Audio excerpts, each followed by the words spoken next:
Whispers of the Past. Written by Ceri Clark. Narrated by Digital Voice Mia. Chapter 1. Eleri stepped out of her battered camper van onto the familiar street. She locked the door securely, patting the beleaguered paintwork with affection. The van was crammed floor to ceiling with the remnants of her previous life, teetering stacks of books, overflowing bags of clothing, and a dubious collection of tea towels with animal memes.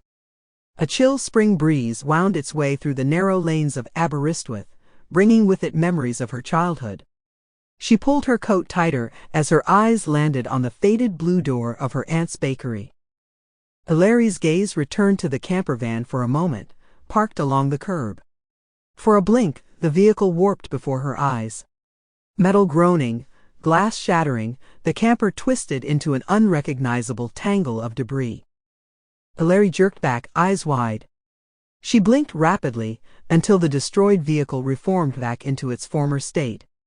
Just a flicker, a trick of the shadows and tired eyes after her long journey from London. With a dismissive gesture of her head, Eleri turned away. She rubbed her temples, blaming the strange vision on one too many hours behind the wheel. Nothing but exhaustion fogging her mind and eyes. Her mind's way of dealing with the car crash of her life she left behind. With a shake of her head, she composed herself. She walked up to the door, turning the worn brass knob, hesitating before turning it.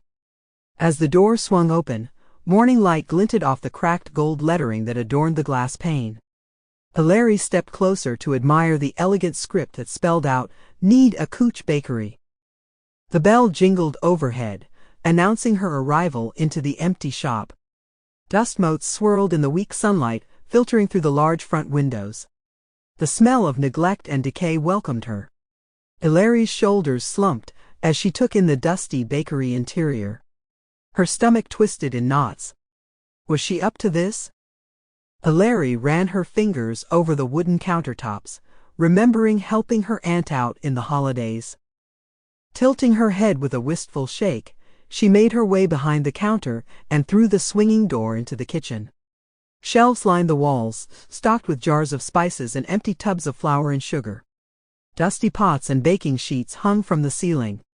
Cobwebs draped from the pots and pans, intricate patterns of dusty webs tangled together.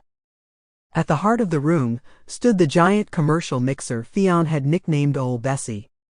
It brought back memories of her aunt covered in flour, cheerfully kneading bread dough and sharing funny customer stories.